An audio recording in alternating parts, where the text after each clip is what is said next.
और देश के कई राज्यों में जारी भारी बारिश के अलर्ट के बीच हालात अभी से बिगड़ने लगे हैं। बिहार की बात करें, झारखंड, उड़ीसा, छत्तीसगढ़, सभी का हाल आज हम आपको दिखाते हैं। पिछले 2 दिनों से जारी बारिश ने अपना कहर बरपाना शुरू कर दिया है। रांची में न्यू पोदांग और एचईसी को जोड़ने वाला डायवर्जन पुल बह गया, जिसके बाद सड़क के दोनों ओर गाड़ियों की लंबी कतार लग गई। बिहार के नवादा में लगातार बारिश के बाद एक मकान ढह गया। बारिश का पानी रिस रिस कर घरों के अंदर पहुंच रहा है। घर में रखा अनाज भी भीगने से खराब हो रहा है। झारखंड के धनबाद को बोकारो से जोड़ने वाले टेलमचो पुल पर पानी का जमाव देखा जा रहा है। यहाँ दामोदर नदी पुल के ऊपर से बह रही है। इन हालातों में किसी बड़े हादसे से इनकार नहीं किया जा सकता। उत्तराखंड के हल्द्वानी में गौला नदी भी उफान पर है। प्रशासन ने नदी से दूर रहने की लोगों को हिदायत दी है, फिर भी लोगों में तेज लहरों का कोई खौफ नहीं है। पूर्वोत्तर के असम में बाढ़ से बने हालात अब सुधरने लगे हैं, लेकिन अभी वहां पर हजारों लोग प्रभावित हैं। असम राज्य आपदा प्रबंधन अथॉरिटी की एक रिपोर्ट में बाढ़ पीड़ितों का आंकड़ा सामने आया है। रिपोर्ट में बताया गया है कि असम के 9 जिलों में अभी भी 60,000 से ज्यादा लोग बाढ़ से प्रभावित हैं। लखीमपुर जैसे जिलों में हालात अभी भी सामान्य नहीं हुए हैं। बाढ़ से प्रभावित इलाकों में 70 से ज्यादा मौत की पुष्टि हो चुकी है। रिपोर्ट के मुताबिक राज्य के 28 जिले बाढ़ की चपेट में आए। अभी भी हजारों लोग राहत शिविरों में और गांव के किनारे बसे ऊंचे तटबंधों पर राहत सामग्री के सहारे जीने पर मजबूर हैं। तस्वीरें असम के जोरहाट की हैं, जहां के मालो पत्थर गांव के बाढ़ प्रभावित लोगों को एक बैंक के कर्मियों ने राहत सामग्री बांटी। भारी बारिश से बने हालात ने ओडिशा के क्योझर और भदूक में हालात को और बिगाड़ दिया है। Odisha disaster rapid action force को दोनों जगहों पर भेजा गया है। इन दोनों जगहों पर बैतरणी, सुवर्ण रेखा और बुधाबलांग नदियों में पानी का स्तर अचानक बढ़ने से बाढ़ का खतरा बना है।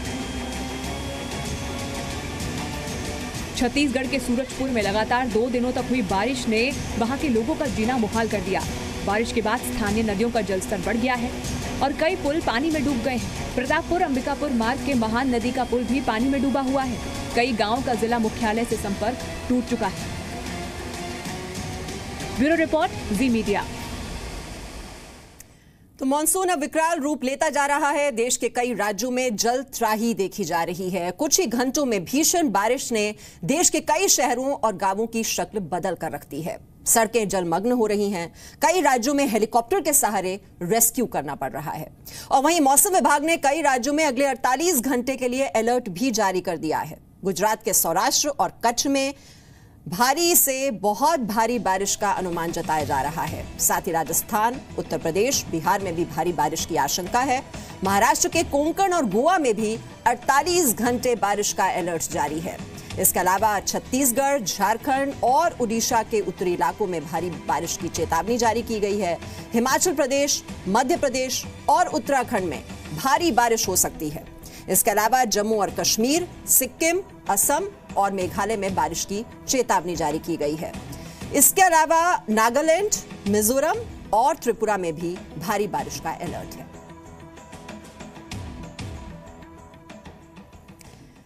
और गुजरात ही नहीं, गुजरात के अलावा लगातार बारिश ने राजस्थान के कई इलाकों में बहुत ही खराब हालात पैदा कर दिए हैं। और ये अनुमान जताया जा रहा है कि अगले 4 दिन तक बारिश होती रहेगी राजस्थान में। और इसी को लेकर काफी इस वक्त वहां पर राहत और बचाव का काम शुरू कर दिया गया है।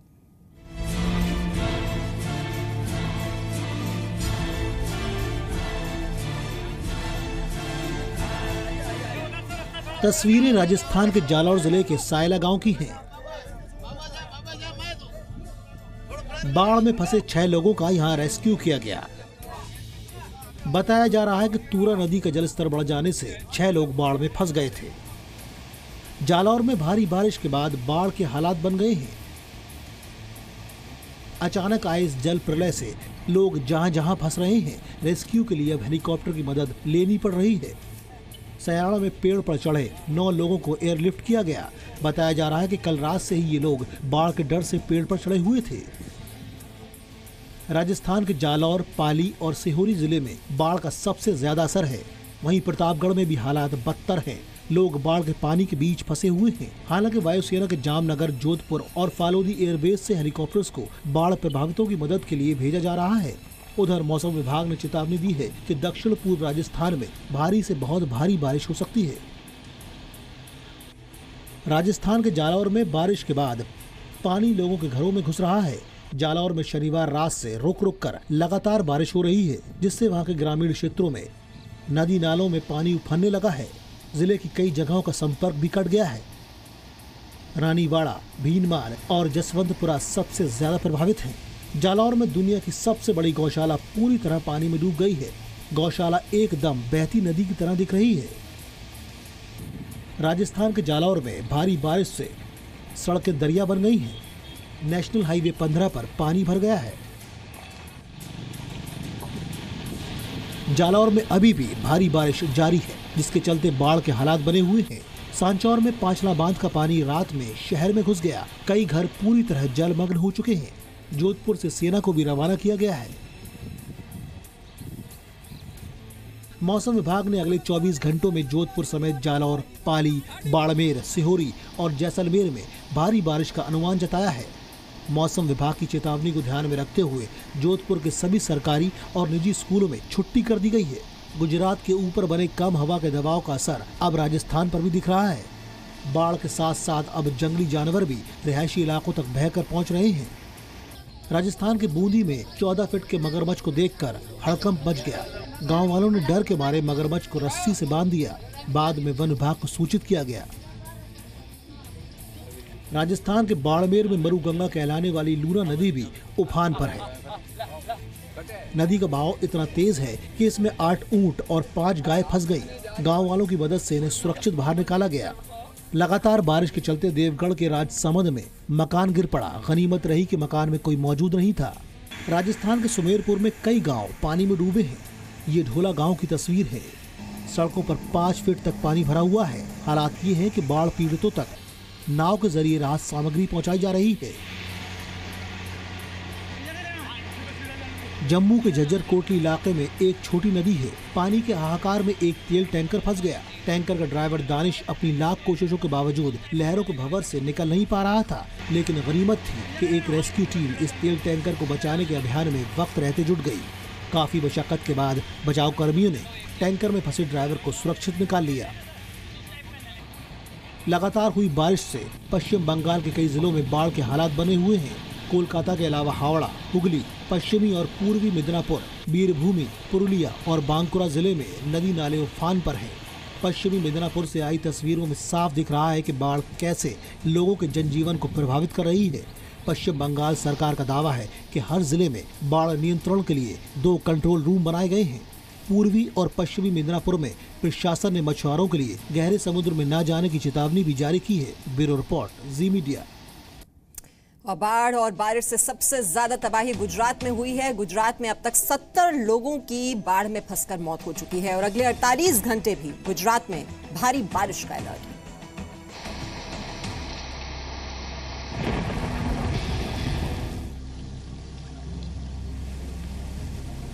सौराष्ट्र के बाद अब बारिश ने उत्तर भारत में कहर बरपाया है। राज्य सरकार ने हालात से निपटने के लिए केंद्र से एनडीआरएफ की और टीमों की मांग की है।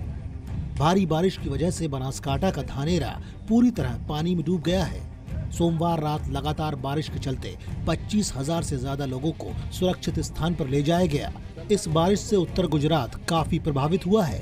लगभग 1,000 लोगों को अब तक बचाया जा चुका है और 15,000 को सुरक्षित स्थानों पर शिफ्ट किया गया है। इस बीच प्रशासन ने भारी बारिश की संभावना के चलते 100 से ज्यादा गांवों को खाली कराने का आदेश दे दिया है। मानसून की इस बारिश से गुजरात में अब तक मरने वालों की तादाद 70 तक पहुंच चुकी है, जबकि 900 से ज्यादा जानवरों की बाढ़ में डूबकर मौत हुई है। कई इलाकों में 10 इंच से ज्यादा बारिश हुई है, जिससे राज्य में 10 हाईवे और 65 सड़कें बुरी तरह से प्रभावित हुई हैं। गुजरात सरकार ने 27 जुलाई से होने वाली नर्मदा जल यात्रा को टाल दिया है। सब लोगों को हाई अलर्ट करके रखा है। हमारी जो ऊपर की कोर ग्रुप की बार बार मीटिंग भी हो रही है और जो इनिशिएटिव्स कदम उठाना है वो तुरंत ही हम उठा रहे हैं। बाढ़ की बर्बादी फिलहाल थमने वाली नहीं है। मौसम विभाग ने आने वाले 48 घंटे भारी बारिश की भविष्यवाणी की है। बाढ़ की स्थिति थोड़ी गंभीर है। बारिश भी भारी हो रहा है। फोरकास्ट भी अगले 3 दिन के लिए हैवी रेन का फोरकास्ट भी मिल रहा है। लगातार बारिश के बाद गुजरात के कई इलाकों में सड़क संपर्क टूट चुका है। बाढ़ से बचाव के लिए एनडीआरएफ की 10 टीमों को लगाया गया है। अमरेली, भुज, बनासकांठा, मोरबी, महसाणा, राजकोट, सुरेंद्रनगर, वलसाड़, सूरत, वडोदरा और गांधीनगर बाढ़ और बारिश से जूझ रहे हैं। धानेरा में बाढ़ ने ऐसा कहर बरपाया है कि लोग अपने घरों के अंदर भी सुरक्षित नहीं हैं। घरों में पानी भर जाने की वजह से लोग छत पर रहने को मजबूर हैं। गुजरात के बनासकांठा में हुई लगातार बारिश ने जनजीवन बेहाल कर दिया है। लगातार बारिश से बनासकांठा के कई इलाकों में जलभराव की स्थिति बन गई है। कई गांवों को खाली करना पड़ा है। शहरी इलाकों में भी सड़कों पर पानी इतना ज्यादा भर चुका है कि बड़े बड़े ट्रक तक पानी में डूबते नजर आ रहे हैं। सड़क पर खड़ी कारें तो पूरी तरह से पानी में डूब चुकी हैं। बनासकांठा के दीघा में रेस्क्यू ऑपरेशन के लिए वायुसेना के मी-17 एयरक्राफ्ट को उतारा गया है। खराब मौसम और लगातार हो रही बारिश से राहत और बचाव के कामों में भी मुश्किलें आ रही हैं। उत्तर गुजरात के बनासकांठा में डीगा, धानेरा, पाटण समेत कई गांवों के हालात को संभालने के लिए भारतीय सेना मुस्तैद है। आर्मी हेलीकॉप्टर के जरिए रेस्क्यू ऑपरेशन चला रही है। बनासकांठा के डीगा में एयरफोर्स के 3 हेलीकॉप्टर तैनात किए गए हैं। प्रभावित इलाकों में लोगों तक खाने के पैकेट्स पहुंचाए जा रहे हैं। उत्तर गुजरात का बनासकांठा और पाटन बाढ़ से सबसे ज्यादा प्रभावित है। पाटन के कई घरों में बाढ़ का पानी घुसने की तस्वीरें आई हैं। इन हालात में लोगों का जनजीवन लगातार मुश्किलों से घिर रहा है। लगातार हुई बारिश के बाद गुजरात के खेड़ा जिले में नाडियाड के निचले इलाकों में पानी भर गया है। इलाके में जगह जगह जल भराव की स्थिति नजर आ रही है। लोगों को हो रही परेशानी के बीच प्रशासन की पोल खुल गई है। गुजरात में बाढ़ के हालात ने राज्य सरकार के सामने बड़ी चुनौती खड़ी कर दी है। मुख्यमंत्री विजय रूपानी ने रविवार को राज्य के कई बाढ़ प्रभावित इलाकों का दौरा किया। राज्य सरकार का दावा है कि बाढ़ के हालात से निपटने के लिए वरिष्ठ अधिकारियों को जिम्मा दिया गया है। लगातार हुई बारिश से राज्य के कई डैम ओवरफ्लो हुए हैं, जिससे निचले इलाकों में पड़ने वाले करीब 100 गांवों पर असर पड़ा है। ब्यूरो रिपोर्ट, जी मीडिया।